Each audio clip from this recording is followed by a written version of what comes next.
இன்னைக்கு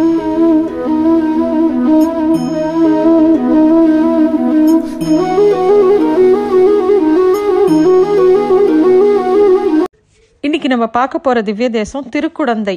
திருக்குடந்தை அப்படிங்கிறது கும்பகோணத்தில் இருக்கக்கூடிய சாரங்கபாணி கோவிலை பற்றி தான் நம்ம பார்க்க போகிறோம். முதல்ல கும்பகோணங்கிற பெயர் எதுக்கு ஏற்பட்டது அப்படிங்கிற காரணத்தையும், அதுக்கப்புறம் இந்த சாரங்கபாணி பெருமாள் இந்த தலத்துக்கு எப்படி வந்தாருங்கிற வரலாற்றையும் நம்ம பார்க்கலாம். 108 திவ்ய தேசங்களில் ஒன்றான திருச்சேரை அப்படிங்கிற இடத்துல இருந்து மண் எடுத்து அதனால் குடம் ஒன்றை பண்ணுறார் பிரம்மன்.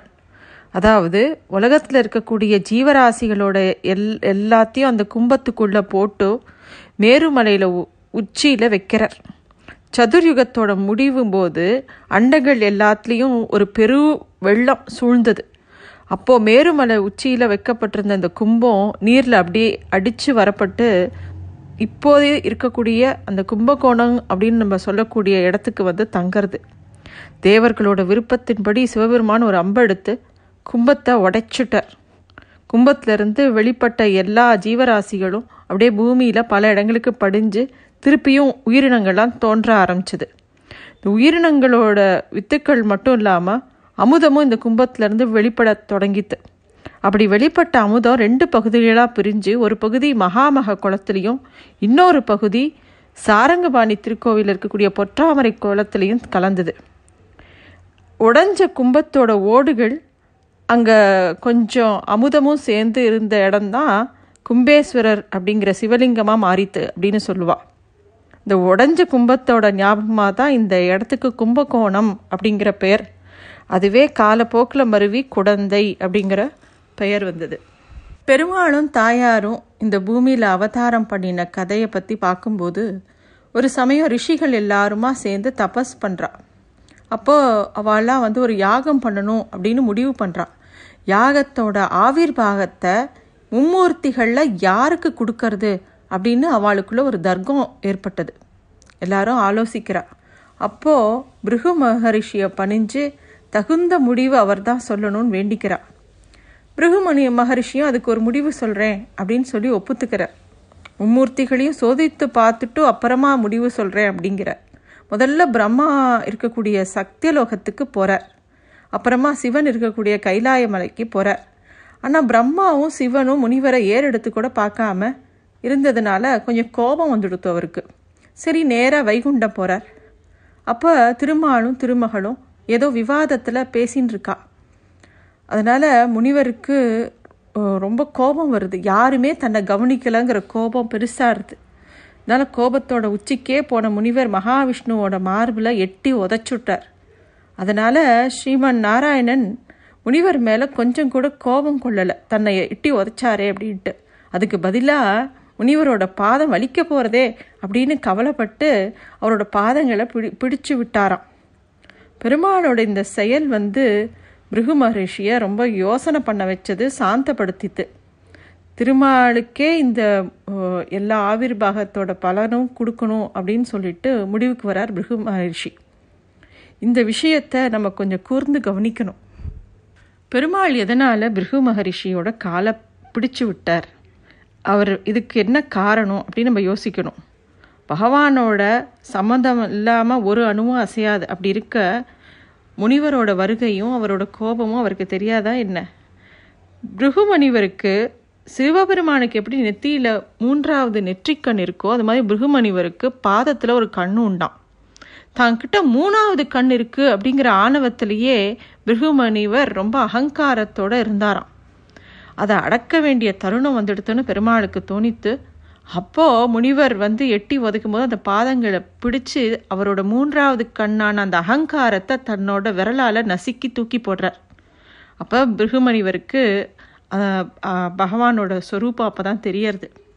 பகவானை சரணாகதி பண்ணுறார். அதே சமயம் திருமகளை வந்து நம்ம எட்டி உதைச்சிட்டோம். பெருமாளோட திருமார்பில் யார் இருக்கா? திருமகள் தான் இருக்கா. அவளை உதைச்ச காரணத்தினால பிராட்டிக்கு செஞ்ச பாவத்துக்கு பிராய்ச்சித்தமாக பிராட்டியே தனக்கு மகளா பிறக்கணும் அப்படின்னு வேண்டிக்கிறார். அந்த குழந்தைய தானே சீராட்டி பாராட்டி வளர்க்கணும். அதுக்கப்புறம் பெருமாளே அந்த குழந்தைய கல்யாணம் பண்ணிக்கணும்னு பிரார்த்திக்கிறார். பெருமாளும் அதுக்கு உண்டான பலனை கொடுக்கறதா அவருக்கு ஆசீர்வாதம் பண்ணுறார். இது இப்படியா இருக்க அந்த முனிவர் பெருமானோட மார்பை உதைச்ச போது முனிவரை தண்டிக்காமல் பெருமாள் சாந்தமாக அவரோட பாதத்தை பிடிச்சு விட்டது திருமகளுக்கு பிடிக்கலை. ரொம்ப கோபம் வருது. அதனால் கோச்சிண்டு வேறு இடத்துல போய் தங்கிட்டாளாம். அப்படி பிராட்டி கோச்சிண்டு போய் தங்கின இடம்தான் கோலாப்பூர் அப்படின்னு சொல்லப்படுறது. மகாலட்சுமியை இழந்த திருமால் பூவுலகத்துக்கு ஸ்ரீனிவாசனா அவதாரம் பண்ணுறார். அப்படியே திருமலையில் வசிச்சுண்டு அங்கே எங்கே தாயார் இருக்கான்னு தேடுறார். அப்புறம் ஆகாசராஜனோட மகளான பத்மாவதி தேவியை கல்யாணம் பண்ணிக்கிறார். இது இப்படியா இருக்க நாரத முனிவர் வாயிலா பத்மாவதி தேவியை பெருமாள் கல்யாணம் பண்ணின்ற செய்தியை மகாலட்சுமி கோலாப்பூரில் கேள்விப்படுறா. அங்கேருந்து ரொம்ப கோபத்தோட பெருமாளை பார்க்கறதுக்காக திருமலைக்கு வரா. லக்ஷ்மியோட கோபத்துக்கு பயந்த பெருமாள் திருமலையிலிருந்து புறப்பட்டு நேராக கும்பகோணத்துக்கு வந்தாராம். இப்போ இருக்கக்கூடிய சாரங்கபாணி கோயிலுக்கு வந்ததா ஐதீகம். அங்கே ஒரு பாதாள குகையில் ஒளிஞ்சின்றாராம். இன்றைக்கும் அந்த கோவிலில் பாதாள ஸ்ரீனிவாசர் அப்படின்னு சொல்லிட்டு ஒரு சன்னதி இருக்குது. திருமலையில் பெருமாளை காணும் அப்படின்னோடனே தாயார் நேராக கும்பகோணத்துக்கு வரா. அங்கேயும் பெருமாளை காணுன்னொடனே இறுதியாக அவளுக்கு ஞாபகம் வருது.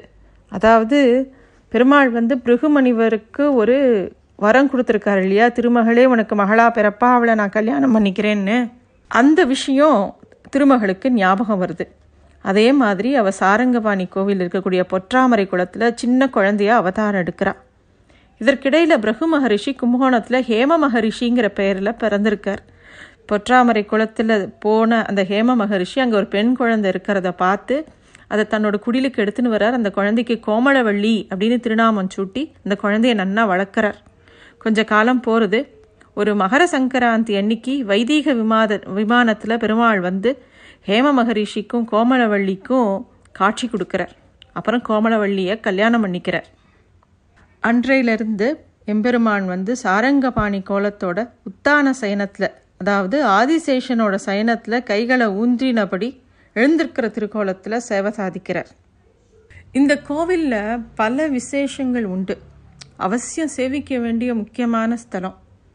வடபாரதத்தில் 12 ஆண்டுகளுக்கு ஒரு தடவை கும்பராசியில் குரு பகவான் பிரவேசிக்கிற காலத்தை கும்பமேளான்னு கொண்டாடுவா. அந்த நேரத்தில் திரிவேணி சங்கமத்தில் போய் நீராடினா எல்லா பாவங்களும் கழிஞ்சிடும் அப்படிங்கிறது எல்லாருக்கும் ஒரு பெரிய நம்பிக்கை. கும்பமேளா மாதிரியே இங்கேயும் திருக்குடந்தையில் கொண்டாடப்படக்கூடிய ஒரு விழா மகாமகம். 12 ஆண்டுகளுக்கு ஒரு தடவை இந்த விழா எப்போ நடக்கும்னாக்கா சிம்ம ராசியில் இருக்கக்கூடிய மகா நட்சத்திரத்தில் குரு பகவான் வர்ற காலத்தில் இது கொண்டாடப்படும்.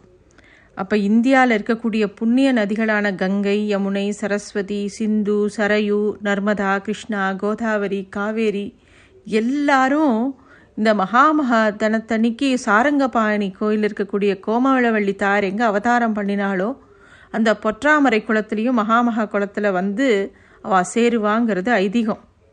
அதுவும் நம்மளோட பெரிய நம்பிக்கை என்னென்னா, இந்த புண்ணிய நதிகளில் நம்ம நீராடினோன்னா நமக்கு ஞானம் வரும் அப்படிங்கிறது நம்மளோட பெரிய நம்பிக்கை.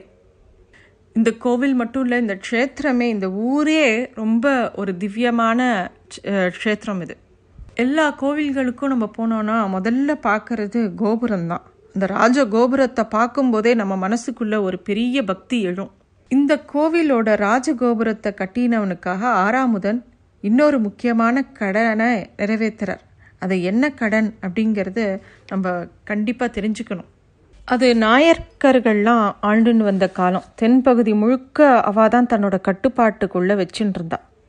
காஞ்சிக்கும் வந்தவாசிக்கும் பக்கத்தில் நாவல்பாக்கம் அப்படிங்கிற தளத்தில் ஸ்ரீ ஐயா குமார தாத்தா தேசிகன் அப்படிங்கிற ஒரு மகான் இருந்தார்.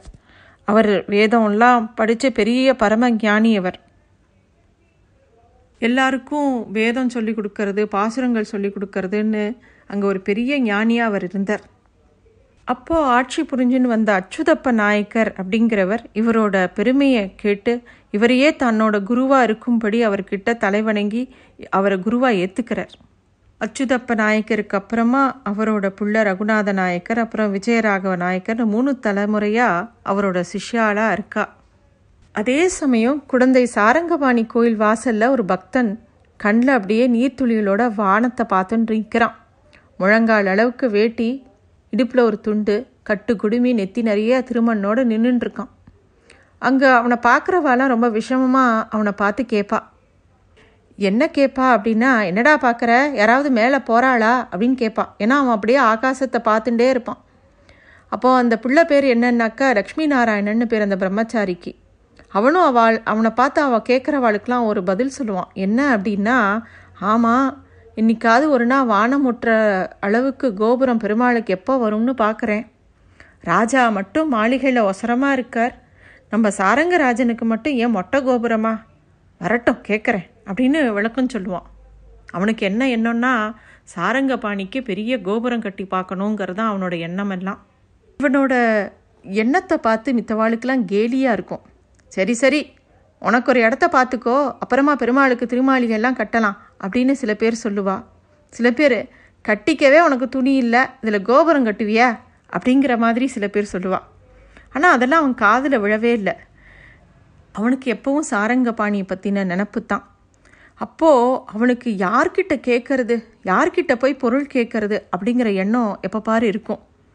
சில சமயம் ஸ்ரீ ஐயா குமார தாத்தா தேசிகன் எப்போ வருவார் அப்படிங்கிறது மட்டும் சில பேர்கிட்ட விசாரிப்பான். என்னமோ அவர்கிட்ட கேட்டால் நடக்கும் அப்படிங்கிற எண்ணம் அவனுக்கு இருந்ததோ என்னவோ.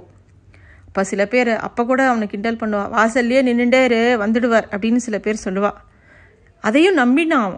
நம்பிட்டு தினமும் பல மணி நேரம் காத்துட்டு இருப்பான். நாளைக்கு வந்துடுவார், நாளைக்கு வந்துடுவார் அப்படின்னு தன்னைத்தானே தேத்திப்பான்.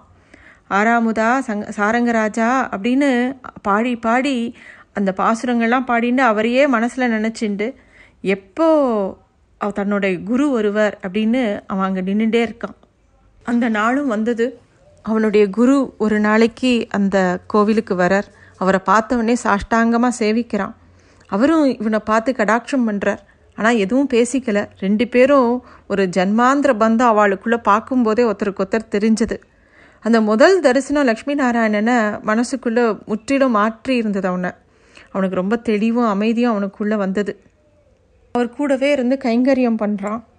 அவனுக்கு மனசுக்குள்ளே இருந்த ஆசையை எப்படியாவது குரு கிட்ட சொல்லணும் அப்படின்னு ஆசைப்படுறான். ஒரு நாளைக்கு அவர்கிட்ட ரொம்ப பணிவாக சொல்கிறான். அவன் என்ன சொல்கிறான்னாக்கா, தேவரீர், எனக்கு மாதா பிதா எல்லாம் ஆறாமுதன்தான். நான் நினைவு தெரிஞ்ச நாள்லேருந்து கும்போணத்தில் இருக்கிற பெருமாள் என்ன இங்கே வளர்த்துன்னு இருக்கார். எங்கள் அம்மா அப்பா எல்லாம் சின்ன வயசுலேயே பெருமாளை சேர்ந்துட்டா. என் அம்மா அப்பா இருந்திருந்தா அவளுக்கு ஒரு மாளிகை கட்டித்தருவேன் இல்லையா? அது மாதிரி எனக்கு எல்லாமுமா இருக்கக்கூடிய இந்த பெருமாளுக்கு ராஜகோபுரம் கட்டித்தரணும்னு ஆசை இருக்குது. பெருமாள் கிட்ட விண்ணப்பிச்சுட்டே இருக்கேன். தேவரீரும் அருள் புரியணும் அப்படின்னு சொல்லிட்டு அழறான். வேற எதுவும் பேசாமல் அவரை நமஸ்காரம் பண்ணுறான். அப்போ அவருடைய குருவான ஐயா குமார தாத்தா தேசிகன் சொல்கிறார், நான் போய் சொல்கிறேன், அவனும் உனக்கு எல்லாம் செய்வான், உனக்கு பிறகும் உனக்காக செய்வான் அப்படின்னு ஒரு வார்த்தையை சொல்கிறார். எப்பயுமே குருவானவர் ஒரு வார்த்தையை சொன்னால் அதை நம்ம கூர்ந்து கவனிக்கணும். அதில் பல அர்த்தங்கள் இருக்கும். அவர் இந்த வார்த்தை சொல்லி 2-3 நாளில் அவர் ஆச்சாரியன் ஸ்ரீவைகுண்டத்துக்கு ஏழிடுறார். தன்னோட ஆச்சாரியன் வைகுந்தத்துக்கு ஏழிட்டார்னு தெரிஞ்ச உடனே அவன் ரொம்ப மனசு வெதும்பி போகிறான். அப்படி அழறான். அவனுக்கு என்ன பண்ணுறதுனே தெரியல. தனக்கு அனுசரணையாக இருக்கக்கூடிய ஒரு ஆச்சாரியனும் தன்னை விட்டு போயிட்டார். இனிமேல் யார் நமக்கு என்ன பண்ணுவா அப்படின்னு அவனுக்கு ரொம்ப துக்கமாக இருக்குது. அவனுடைய குருக்கு பிரம்மமேத சம்ஸ்காரங்கள் அப்படின்னு சொல்லக்கூடிய ரிஷிக்குரிய மரியாதையுடைய நாயக்க மன்னர்கள் எல்லா கிரியைகளும் பண்ணுறா. அந்த திருவுடலுக்கு 10 நாட்கள் விதவிதமான தானங்களை விஜயராகவ நாயக்கர் எல்லாருக்கும் கொடுக்குறார். 11ஆவது நாள் விடிய கால அவருக்கு அந்த கோவில் மூலையிலேருந்து ஒரு விசும்பல் சத்தம் கேட்கறது. ஒரு தூணோரமாக லக்ஷ்மி நாராயணன் அழுதுன்ட்ருக்கான். சாரங்கா, இப்போ என்னவா எல்லாரும் நான் நினச்சின்னு இருக்கிறது என்ன நினைப்பானே எனக்கு தெரியல. என் ஆச்சாரியன் போனப்புறம் நான் என்ன பண்ண போகிறேன்னு எனக்கு புரியலையே அப்படின்னு அழறான். இங்கே இருக்கிறவாளும் இனிமேல் இவன் என்ன பண்ண போகிறான் அப்படிங்கிற அளவுக்கு, ஏன்னா இவனுக்கு குரு மேலே இருந்த பக்தியும் குருவுக்கு இவன் மேலே இருந்த பிரியத்தையும் நிறைய பேர் பார்த்துருக்கா. அப்போ என்ன பண்ணுவான் அப்படின்னு எல்லாரும் பேசினது எல்லார் காதலையும் விழருது. அந்த 11ஆவது நாள் விடிய காலம்புற அந்த நாயக்க மன்னன் பரிவாரங்களோட அந்த கோவிலுக்கு வரான். ஒரு வயசான அந்தனர்கிட்ட போய் கேட்குறான், லக்ஷ்மி நாராயணன் எங்கன்னு. அவர் சுட்டி காட்டுறார். மன்னனுக்கு ஆச்சரியமாக இருக்குது. இந்த விஜயராகவ நாயக்கர் லக்ஷ்மி நாராயணன் கிட்ட போய் அவனை தோள் தொட்டு, என்ன பாக்கியம்பா நீ பண்ணியிருக்க, உன்கிட்ட நிறைய பேசியிருப்பாரே உன்னுடைய குரு, உன்கிட்ட என்ன கேட்டார் அப்படின்னு அவர் கேட்குறார். அவனும் நிறைய விஷயங்கள் சொன்னால் கூட அவர் என்னத்தை கேட்டார், நான் தான் அவர்கிட்ட கேட்டேன் அப்படின்னு சொல்கிறான். என்ன கேட்ட அப்படின்னு திருப்பியும் கேட்ட உடனே அவன் சொல்கிறான், என் குரு கிட்ட ராஜகோபுரம் கட்டித்தர அருள் புரியணும்னு வேண்டினேன் அப்படின்னு அவன் சொல்கிறான். அதை கேட்டவொடனே நாயக்கருக்கு ரொம்ப சுருக்குன்னு இருக்குது. தான் செய்ய வேண்டிய ஒரு விஷயத்தை இவன் ஆசைப்பட்டிருக்கானே அப்படின்னு ரொம்ப யோசனை பண்ணுறார். அவருக்கு அப்படியே கண்ணில் ஜலம் வந்துடுத்து. உடனே அந்த லக்ஷ்மி நாராயணனை பார்த்து, நீயே வானம் தொடுற அளவுக்கு கோபுரத்தை கட்டு, இந்தா என்னோட எல்லா சகல தானங்களையும் பொற்கட்டிகளையும் உங்ககிட்டயே கொடுக்குறேன் அப்படின்னு சொல்லிட்டு அவன்கிட்ட கொடுக்குறார். அந்த குழந்தை ஆறாமுதனோட அருளும் சேர்ந்து கொட்டித்து கோபுரமாக உயர்ந்தது. 11வது நாள் கிரியை ஏகோதிஷ்டம் அப்படின்னு சொல்லப்படும். இன்னைக்கு கொடுக்கப்பட்ட தானத்தினால எழுந்த அந்த ராஜகோபுரம் 11 நிலைகள் இருக்குது. அந்த ராஜகோபுரத்தில் லக்ஷ்மி நாராயணனுக்கு வயசாச்சு. சாரங்கனோட கைங்கரியத்தில் இளைஞன் மாதிரி அவர் வேலை பார்த்து அந்த பெரிய ராஜகோபுரத்தை கட்டினார். குழந்தை மக்கள் தீபாவளியை திருநாளை கொண்டாடிட்டு இருந்தா. லக்ஷ்மி நாராயணனுக்கு வயசாகி அன்னைக்கு அவர் ஸ்ரீவைகுண்டத்துக்கு அவர் ஏழினார். மக்கள்லாம் அவருக்கு உண்டான கைங்கரியத்தை பண்ணுறதுக்கு யோசிக்கிறா. அவருக்கு உண்டான கைங்கரியத்தை பண்ணினா கூட அவருக்கு எப்படி திதி கொடுக்கறது அப்படின்னு யோசனை பண்ணும்போது சாரங்கபாணி எழுந்து உட்காண்டாராம். அவரே ஆத்ம சக்தியாக சூக்ஷ்மத்திலேருந்து ஒரு உயிர் திரட்சியாக வரார். மனுஷ உருவில் கோயிலில் உட்காண்டு கையில் தர்பையை ஏந்தி பஞ்சபாத்திர உத்திரையில் தீர்த்தமும் எள்ளும் எடுத்து தவச அன்னங்களை சமைச்சு பிண்டம் வைக்கிறார் அந்த ஆத்மாக்காக. இதெல்லாம் யாரும் கவனிக்காமலேயே நிகழ்ந்தது. மறுநாள் கோவிலோட கருவறையை திறக்கும்போது பட்டாச்சாரியார் அப்படியே அதிர்ச்சி அடைகிறார். ஏன்னா உற்சவமூர்த்தியான பெருமாள் ஈர வஸ்திரத்தோட அபர காரியங்கள் பண்ணுற மாதிரி பூனலை வலம் இருந்த இடமா அணிஞ்சின்னு இருந்தாராம். அங்கங்கே தர்ப புல்லும் எள்ளும் இறைஞ்சி கிடந்ததாம். அவரோட ஆபரணங்கள்லாம் அப்படியே செதறி கிடந்ததாம். திதி கொடுக்குறவாளோட முகம் எப்படி இருக்குமோ அந்த மாதிரி அவருடைய முகம் இருந்ததாம். அதை பார்த்து பட்டாச்சாரியார் மயங்கி போகிறார். மயக்கம் போட்டு அவர் கீழே விழறார். அப்போது அவருக்கு ஒரு அசிரீரி கேட்கறது, லக்ஷ்மி நாராயணனான என்னோட பக்தனுக்கு இனிமேல் நானே வருஷம் திதி கொடுப்பேன், ஸ்ரார்த்தம் பண்ணி வைப்பேன், திவச அன்னங்கள் கொடுத்து பசியார பண்ணுவேன், ஒவ்வொரு ஐப்பசி அமாவாசை அன்னைக்கும் இது மாதிரி நடக்கும் அப்படின்னு சொல்கிறார். நீர்த்தாருக்கு நெருங்கின உறவு யாரும் இல்லை அப்படின்னு நினைக்க வேணாம். என் பக்தனுக்கும் எனக்கும் இருக்கக்கூடிய நெருக்கமானது ரொம்ப வசதியானது. பூ உலகத்தை விட்டு அவன் மறைஞ்சா கூட வைகுந்தம் வரைக்கும் அவனை நான் தாங்கிட்டு போவேன் அப்படின்னு உறுதியாக சொன்ன ஸ்தலம் இது. இன்றைக்கும் தீபாவளி அமாவாசை அன்னைக்கு, ஐப்பசி மாதம் அமாவாசை அன்னைக்கு அந்த திதியில் சாரங்கபாணி பெருமாள் ஸ்ராத்தம் கொடுக்குறார். கோயிலுக்குள்ளேயே கோமலவள்ளி தாயார் சன்னதிக்கு எதிர்க்கையே ஸ்ரீ குமார தாத்தா தேசிகனோட தனி சன்னதி இருக்குது. எல்லாரும் அவசியம் போய் சேவிக்கணும். இந்த கோவிலில் இன்னொரு விசேஷம் என்னன்னாக்கா, ஆழ்வார்களால் அருளி செய்யப்பட்ட 4000 திவ்ய பிரபந்த பாசுரங்கள் எல்லாமே பல கோவில்களில் பாடப்பட்டு வந்தது. காலப்போக்கில் அந்த வழக்கம் கைவிடப்பட்டது. அப்போது குழந்தையில் ஆறாமுதே அப்படிங்கிற அந்த பாசுரத்தை தான் நாதமுனிகள் கேட்டு அதுக்கப்புறமா நம்மாழ்வாரை தியானித்து 4000 பாசுரத்தையும் நமக்காக திருப்பி மீட்டு கொண்டு வரார். இங்கே இருக்கக்கூடிய மூலவருக்கு சாரங்கபாணி ஆறாமுதன் அப்படிங்கிற பெயர் உண்டு. தாயாருக்கு கோமலவள்ளி தாயார்னு பெயர். இங்கே இருக்கக்கூடிய தீர்த்தம் ஹேம புஷ்கரணி அப்படின்னு பெயர். இங்கே நிறைய ஆழ்வார்கள் மங்களாசாசனம் பண்ணியிருக்கா. பெரிய ஆழ்வார், ஆண்டாள், திருமழிசை ஆழ்வார், திருமங்கை ஆழ்வார், பூதத்தாழ்வார், பேயாழ்வார், நம்மாழ்வார் எல்லாரும் மங்களாசாசனம் பண்ணியிருக்கக்கூடிய கோவில் இது. அவசியம் எல்லாரும் போய் சேவிக்க வேண்டிய கோவில். இந்த கோவிலில் இந்த உத்தான சாயி அப்படின்னு இந்த பெருமாளுக்கு இன்னொரு பெயர் உண்டு. ஆதிசேஷன் சயனத்தில் கைகளை சயனத்தின் மேலே ஊந்திண்டு அப்படியே எழுந்துக்கிற மாதிரி ஒரு திருக்கோலத்தில் சேவை சாதிக்கிறார். இதை உத்தான சயனம் அப்படின்னு சொல்லுவாள். இந்த பெருமாள் அப்படியே எழுந்திருக்கிற நிலையில் இருக்கிற மாதிரி கிடந்து எழுந்தவாறு அப்படின்ற நிலையில் நம்ம பார்க்கலாம்.